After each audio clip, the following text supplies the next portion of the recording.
Thank you for sharing your lived experience every single time I see you. It's a gift. It truly is. Good morning. Thank you for being here. Thank you, Mother Nature, for the rain. Thank you for allowing us to be on beautiful Wiyot land. My name is Amy, and it's a hard act to follow, I'll tell you. Speak from the heart.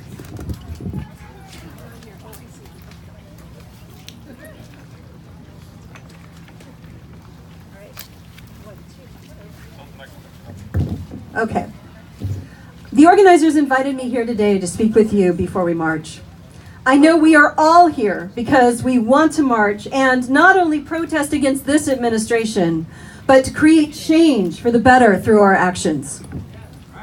Across this country and around the world, there are issues that divide us, but there is more that can bring us together.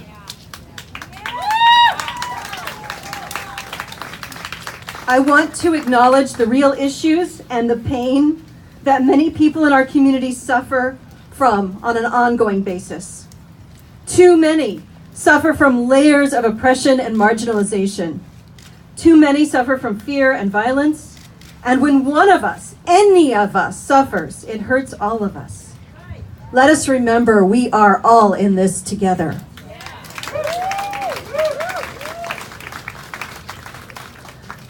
I want to enthusiastically encourage all of us to join with Charmaine Lawson in the People's Rally and March for Justice on Monday, beginning at noon on the courthouse steps. Let us support our communities of color and stand with them in peace and love. Let us follow their lead. I also want to encourage everyone to join with the planned march on International Women's Day, March 9th. We can do it all. The march is at 10. The Dorney Center Martin Luther King celebration with the NAACP is at noon on Monday. So before we march, I'm asking us to do several things. I want us to acknowledge, I want us to learn, and I want us to act. First, I do want to acknowledge that there are people in our community who are marginalized. Some groups include people of color, members of the queer community, immigrants, those who are differently abled. They are human beings in our community who are marginalized because of poverty and homelessness. I do not have a complete list, but I do want to acknowledge that there are many, many people who suffer from systematic oppression. They carry a heavy burden every moment of every hour of every day. And those who suffer from multiple layers of oppression carry an even heavier burden.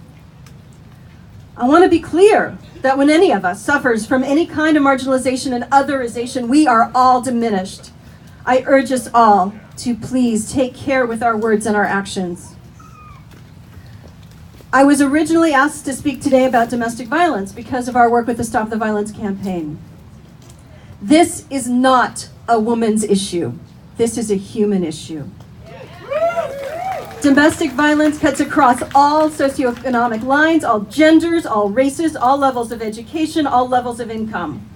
When one of us suffers from domestic violence, we all suffer from domestic violence, and one is too many.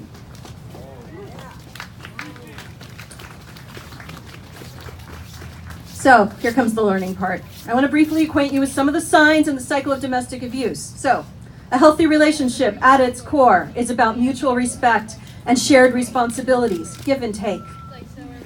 An abusive relationship at its core is about power and control, where the desires of one person outweigh the needs and wants of the other or others. It is a cycle. There are warning signs and common threads, and you can see the power and control influencing every sector of life. I'm telling you about this so that you can learn to recognize the warning signs.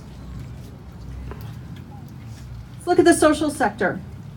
Isolation is common. Control is maintained and enforced by separating a person from their support system, their friends and family, often under the guise of love. All communication is tightly controlled and often monitored. Bugging cell phones, taking away the phone, controlling with whom and when and where a person communicates with others. There is a habit of minimization of hurt and blaming the victim. You made me. I wouldn't have had to if you hadn't. blaming the victim for the actions of the abuser.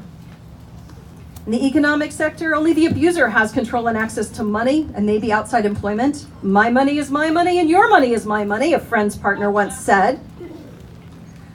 The abuser controls what the other wears, how they eat, how they act. They will use pets and children as leverage to threaten or actually harm, to coerce compliance with the control. Abuse can be emotional, physical, sexual, or any combination. The cycle of domestic violence goes around and comes around again. It starts with a ramp up. It builds to an outburst. It's followed by an apology, a promise never to do it again. Remorse, a honeymoon period, and it begins again. And typically escalates with each revolution. There are many clues you might spot. You might see a post on social media that causes you concern. You might hear a reference to controlling behavior. But now that you have learned, I am asking you to act. If you are experiencing this sort of relationship, please reach out for help. We're here for you. There are people in our community who can support you. If you think you see this, I'm asking you to please say something. So I like to teach people the words to say because it's easier to act if you know what to say. And it's a really uncomfortable subject, and most of us have not been taught what to do. So the first thing you can say is, are you okay? Are you okay? Now, this is the really, really hard part. You have to listen to what they say. You might not like what you hear. You might not hear what you expect. It might take you aback. There might be very subtle clues. Here are a couple rules for you. Please do not tell the person what to do, because they have already had their power stripped away from them. Do not tell them to leave. Leaving is the most dangerous of actions in an abusive relationship. Instead, you can say, what can I do to support you? And I'm not asking you to get in over your head. Learn who in our community has resources so you can connect them to those who are trained to help and support. There are great organizations from north to south, like the North Coast Rape Crisis Team to Wish in Southern Humboldt. But abuse also happens on the macro scale. As we stand here in view of Tallawat Island, the site of the 1860 massacre of the Wiyot people, can we all take a moment to acknowledge the layers of oppression faced by women, by people of color, by the queer community, by our indigenous peoples, by immigrants, by people who are differently abled?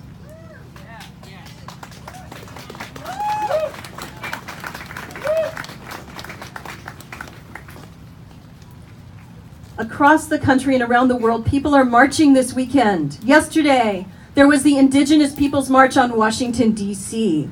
And some of you today are wearing red in solidarity with the missing and murdered Indigenous women. Men have said that the price we pay for democracy is taxes, or eternal vigilance, or even inefficiency. But in this last election, it showed us that the price we pay for the kind of democracy we want is activism. The activism to run, to campaign for what we believe in, and to vote. It is beginning to make a difference. But it's not enough. Through the abolition of the Voting Rights Act, gerrymandering, and other means, people are being denied the vote and having their votes negated by win-at-all-cost tactics. We must act and act with every opportunity to change this. It's easy to become complacent or give up hope and stay home. Politics can be exhausting. Every vote should count. And we need to remain activists in order to put the pressure on those who wield power.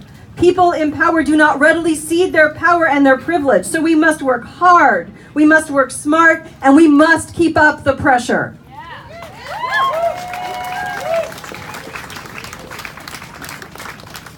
The stated unity principles of the Women's March are ending violence, reproductive rights, LGBTQA rights, and workers' rights. Some of us have been marching for a long, long time. Some of you have been marching longer than I. But I have marched most of my life for civil rights, against the Vietnam War, in support of farm workers, more recently in the March for Our Lives, in solidarity with our immigrant community, and of course the women's marches. There are people in our community, largely people of color and members of the queer community, who have been telling us what they need and what they want. Do we have the courage to actually listen to them and to honor their lived experiences and support them? Today, we march in outraged opposition to this president and his cruel administration. What started as an outcry to his misogynism has grown. We march against the baby jails and family separations. We march against their racist policies and anti-immigrant actions that force people to die in the desert and tear gas mothers and children. We march against their wanton support for polluters that is putting our entire planet in danger. We march against their corruption and cronyism. So before we march, and we're about to march, I want you all to stay safe. Please do not overextend yourselves. Please watch your step, it can be slippery. Along the way, you will find folks in the yellow vests. They are here to keep you safe. If you have an issue, please contact one of them first. So, let us make a commitment together today to honor each and every person's lived experience. Let us commit to doing that work together right now. Let us join together on March 9th for International Women's Day's March. Let us unite with our communities of color on Monday at 10 o'clock on the steps of the courthouse. And let us march now. Thank you.